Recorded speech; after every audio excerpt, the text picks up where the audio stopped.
Breaking news, operation Sindoor grand success అయింది. మరి ఈ సక్సెస్ వెనకాల అసలు ఎవరున్నారు? ఈ ఆపరేషన్ మొత్తం కూడా ఇంత సక్సెస్ అవడానికి రీజన్ ఎవరో కాదు, ఒక మహిళ. ఆ మహిళ పేరు సోఫియా ఖురేషీ. అసలు ఆమె ఎవరు? మన భారత సైన్యంలో ఆమె ఇవేవే విభాగంలో పనిచేస్తుంది. ఆమె ఇంత గ్రాండ్ సక్సెస్ అసలు ఎలా చేయగలిగింది? పైగా ఒక మహిళ ఇంత సక్సెస్ తీసుకొచ్చి ఇండియా దగ్గర పెట్టింది. ఆ మహిళ గురించి మనం ఖచ్చితంగా తెలుసుకునే ప్రయత్నం చేద్దాం. అలాగే దానికన్నా ముందు పహల్గామ్ అటాక్ లో ఏం జరిగింది ఆ రోజు మర్చిపోయారా? ఆ ఉగ్రవాదులు ఒక మహిళ భర్తను చంపేసి వెళ్ళి నీ మోడీకి చెప్పుకో, ఏం చేసుకుంటారా చేసుకోండి అంటూ కూడా ఆ పిచ్చి వాగుడు కూశారు ఆ పాకిస్తానీ పెంపుడు కుక్కలు. మరి ఈరోజు అలాంటి మహిళలతోటే ఇద్దరు మహిళల గురించి మనం మాట్లాడుకోవాలి. అందులో నేను ముందుగా సోఫియా ఖురేషీ గురించి చెప్పే ప్రయత్నం చేస్తాను. దానికి సంబంధించి పూర్తి వివరాలు ఇవ్వడానికి కూడా మా జర్నలిస్ట్ మహేష్ గారు లైన్లో ఉన్నారు. ఖురేషీ అసలు ఏం చేసింది? అసలు మామూలుగా కాదు. అసలు పాకిస్తాన్ ఉగ్ర సంస్థలకి రిటర్గా చెప్పాలంటే ఉచ్చపోయించింది ఈ మహిళ. భారత మహిళలు ఎక్కడ కూడా తగ్గరు అనే విధంగా ఈరోజు ఆపరేషన్ సింధూర్ని గ్రాండ్ సక్సెస్ చేసింది. ఆ మహిళ గురించి పూర్తి విషయాలన్నీ కూడా తెలుసుకునే ప్రయత్నం చేద్దాం. మహేష్ గారు చెప్పండి, ఆ మహిళ ఎవరు? ఆమె ఏ ప్రాంతానికి చెందినవారు? మన భారతదేశంలో ఆమె ఒక ఆపరేషన్ సింధూర్ ఇంత గ్రాండ్ సక్సెస్ అవ్వడానికి ఆమె మెయిన్ మూలం అంటూ కూడా చెప్పే ప్రయత్నం చేస్తున్నారు.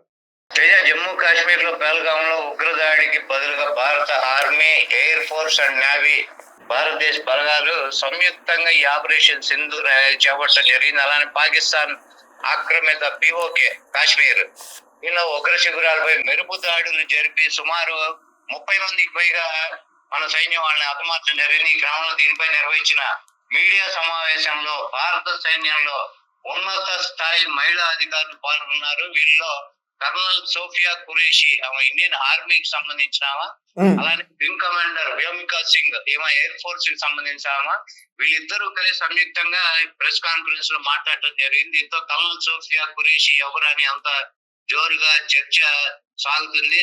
ఈమె గురించి పూర్తి వివరాల్లోకి వెళ్తే, కర్నల్ సోఫియా ఖురేషీ భారత సైన్యంలో సిగ్నల్స్ కార్ప్స్ విభాగానికి చెందిన వారుగా చూస్తున్నారు. అలానే సోఫియా గుజరాత్ కి చెందిన వాళ్ళు. ఆమె జీవ రసాయన శాస్త్రంలో బయాలజీలో పీజీ చేశారు.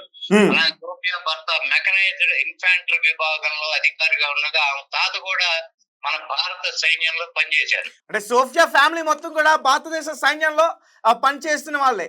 అవును, వీళ్ళు అందరూ అంటే ఆమె తాత, భర్త, ఆమె అందరూ వీళ్ళు ఇండియన్ ఆర్మీలో పనిచేస్తున్నారు. అలానే 2016లో నిర్వహించిన ఎక్సర్సైజ్ ఫోర్స్ 18 అనే అంతర్జాతీయ సైనిక్ గ్రూప్ లో కూడా భారత బలగాలకి నాయకత్వం వహించడం జరిగింది. ఇందులో పాల్గొన్న 18 దేశాల బృందాల్లో ఆమె ఒక్కటే మహిళా నాయకుడు కావడం విశేషం. అలాగే మొత్తం 18 దేశాలు ఇందులో పాల్గొంటే మన భారతదేశానికి ఈమె ప్రాతినిధ్యం వహించింది, నాయకత్వం వహించింది ఈ మహిళ ఒక్కరే. భారతదేశం నుంచి పాల్గొన్న ఈమె 18 దేశాల్లో పాల్గొన్న వాళ్ళలో ఈమె ఒక్కటే లేడీ కావడం విశేషం. అలానే ఖురేషీ ఐక్యరాజ్య సమితి శాంతి బలగాల్లో 6 సంవత్సరాలు ఈమె సేవలు కూడా అందించడం జరిగింది. ముఖ్యంగా 2006లో కాంగోలో జరిగిన మిషన్ లో ఆమె చాలా ముఖ్య పాత్ర పోషించడం జరిగింది. అలా నిన్న జరిగిన ఈ దాడుల గురించి ఆమె ఈ ప్రెస్ మీట్ లో మాట్లాడుతూ, యుద్ధ భూముల్లో కాల్పుల విరమణను పర్యవేక్షించడం, అక్కడ ఉన్న ప్రజలకు సహాయం చేయడం చాలా గర్వంగా ఫీల్ అవుతున్నాను అని ఆమె చెప్పడం జరిగింది. ఆమె గురించి సదర్న్ కమాండ్ అధికారి లెఫ్టినెంట్ జనరల్ బిపిన్ రావత్, ఆయన మన ఆర్మీకి చీఫ్, ఆయన మాట్లాడుతూ ఆమె ఎంపిక కేవలం సామర్థ్యం, నాయకత్వం వల్లే జరిగింది అని మెచ్చుకోవడం జరిగింది.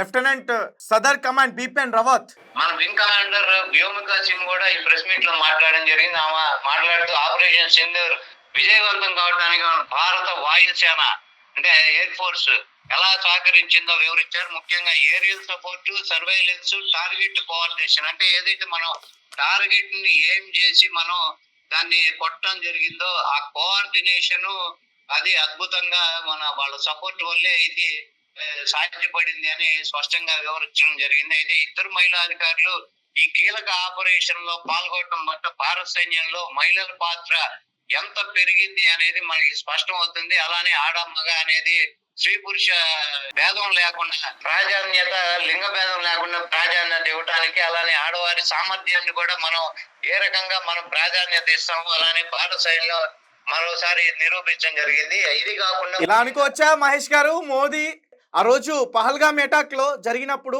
ఆ మహిళకి వెళ్ళి నీ మోదీకి చెప్పుకో అని చెప్పేసి అన్నారు కదా, ఆ మహిళను వదిలేసి ఈరోజు మహిళలే ఇక్కడ అటాక్ చేయడం, ఇద్దరు మహిళలు అందులో కీలక పాత్ర పోషించడం, ఇది ఎంతో భారతదేశానికి ఒక గర్వకారణం అంటూ కూడా నేను చెప్పే ప్రయత్నం చేయొచ్చు. ఖచ్చితంగా ఇప్పుడు మొన్న వాళ్ళు ఉగ్రవాదులు వాళ్ళు జరిగిన దాడిలో వాళ్ళు భారత దేశాన్ని చెందిన హిందూ మతాన్ని వాళ్ళు పేర్లు అడిగి చంపడం, అలానే వాళ్ళ భార్యల ముందే భర్తల్ని కాల్చి చంపటం, అలానే మీ మోడీకి చెప్పుకోండి అనడం జరిగింది. ఈ ఆడవాళ్ళు ఎవరైతే అంత క్షోభకు గురి అయ్యారో అదే ఆడవారిని ఉపయోగించి ఈ దాడులకి వాళ్ళ సూత్రధారులుగా వాళ్ళ ముందుని నడిపించడంతో మీరు అన్నట్టుగా ఇలానే ఈ కక్ష సాధింపు చర్యలో భాగంగానే ప్రతీకార చర్య ఎలా ఉంటుంది భారత్ అనేది నిరూపించడానికే ఈ రకంగా వీళ్ళని ముందుండి నడిపించడం జరిగిందని భావించవచ్చు.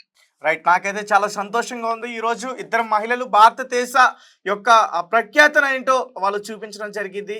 ఈ ఆపరేషన్ సింధూరంలో ముందుండి నడిపించి వాళ్ళని అంతం చేశారు. సో నిజానికి ప్రతి ఒక్క భారతదేశ మహిళ కూడా చాలా గర్వంగా ఫీల్ అవుతుంది.